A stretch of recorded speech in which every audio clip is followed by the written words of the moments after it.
Hi VC, hope everybody's well, and I want to make a video. In my previous videos I've said that I shouldn't be buying records, but I have, and I have actually bought several, not crazy amounts, but I have bought several records, which I'm going to be showing in a later video. This video is dedicated to one record, which is a holy grail for me, and I am stoked for American English speakers and chuffed for UK English speakers to get it. Yeah, well, let me show you exactly what I'm talking about, because there's no point. It's this one. It's Kim Fowley's Outrageous. It came out in 1969. This is an original press on Imperial Records. It's gatefold, but it's in the shrink wrap, and as much as I'm itching to see what's in the gatefold, yeah, I really can't do it because it's been on this record for 43 years, 44 years, and it's just impossible for me to do it. Anyway, it's in really good condition. There's a little bit of wear here because this part is missing basically from the shrink wrap, and yeah, as I said, it came out in 1969. It was reissued no times, I think, in the 70s and 80s, and at some point in the 90s it was reissued on CD, which is quite rare itself. You cannot find it. And actually, when I was looking for to actually listen to this album, I couldn't even find downloads on torrents and whatnot. So actually, eventually I did find something that was an MP4, and I had to convert it on. Yeah, never mind. Yeah, side issue. So anyway, it was. Nowadays it's not as hard to find.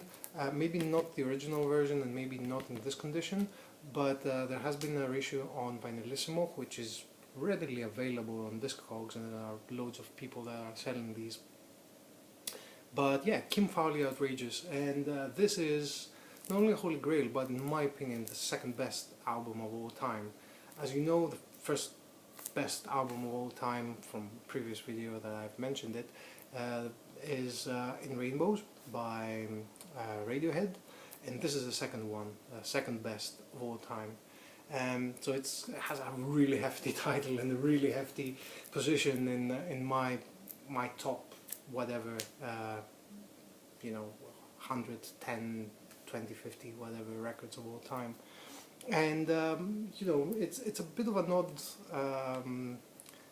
odd choice for a record to be in my number 2 position, but I think there's a really good reason and for it, and I want to explain it to you. So it's not the most important record in the sense that it hasn't broken any new ground. It hasn't spawned a new genre. It hasn't inspired other people to play music. For example, they say that the Velvet Underground, when the first Velvet Underground record came out, 500 people bought it, but every single one of them, made a band. Or it's not like completely reimagining of something, like, I don't know, for example, Love Supreme from John Coltrane, or making a completely new genre of heavy metal, for example, for like Black Sabbath. The music is pretty much what you would expect from the time, but what it does do really well is does what it says on the tin. It's outrageous. It is just unbelievably out there. It's the equivalent, the musical equivalent of Fear and Loathing in Las Vegas. So it's a wild ride, drug-fueled craziness, and just incomprehensible dialogue between the two heroes in Fear and Loathing. You get that, but Kim Fowley actually sings all of this kind of thing. Starting the first song, Hide and Seek, he burps. He does all kinds of weird things, and it's just unbelievable.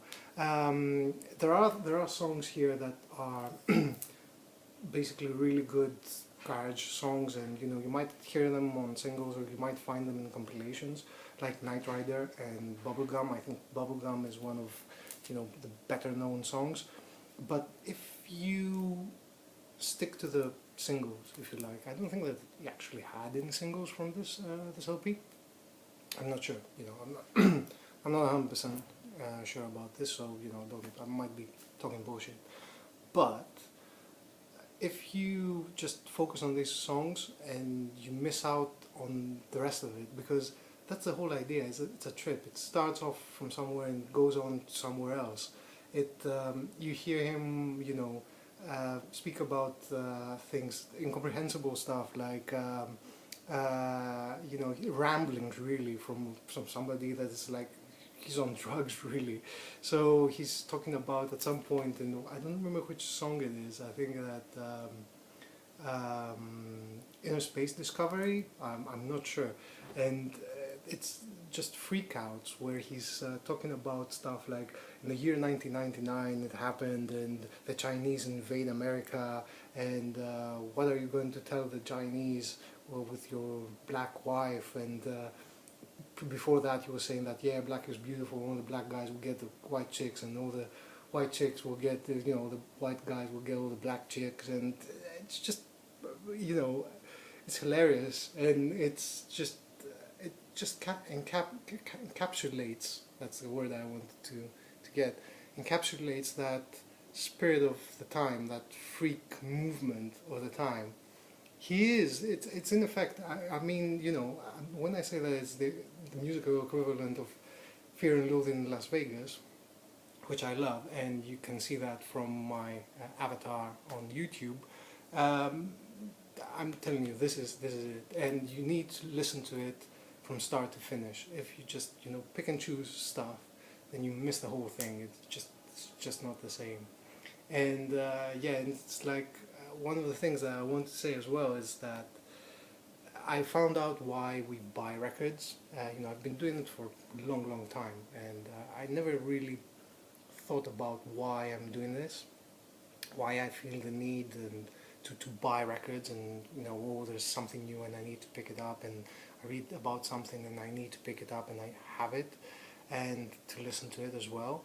And you know, I buy new records and I still search for new stuff. I'm always on the go to find new things.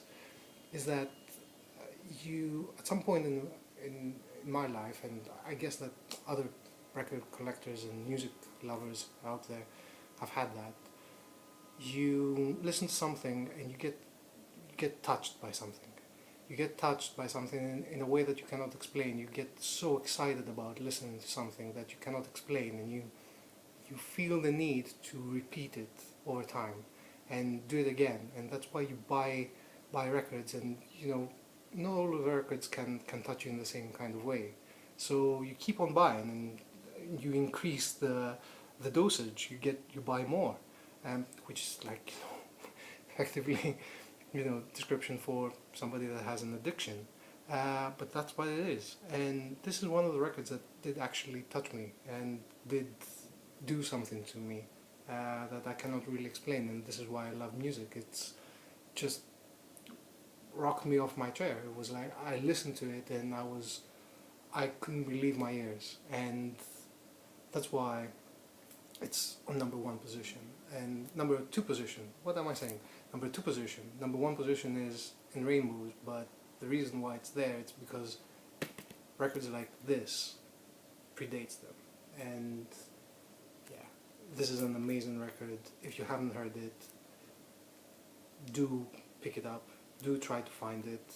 I cannot recommend it enough. And yeah, thanks for watching.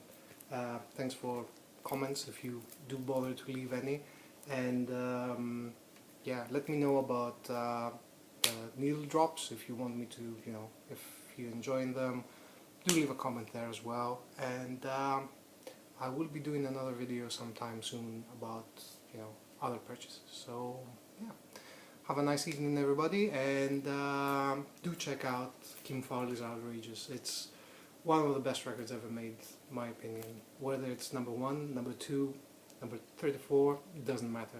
You need to check this out. Cheers.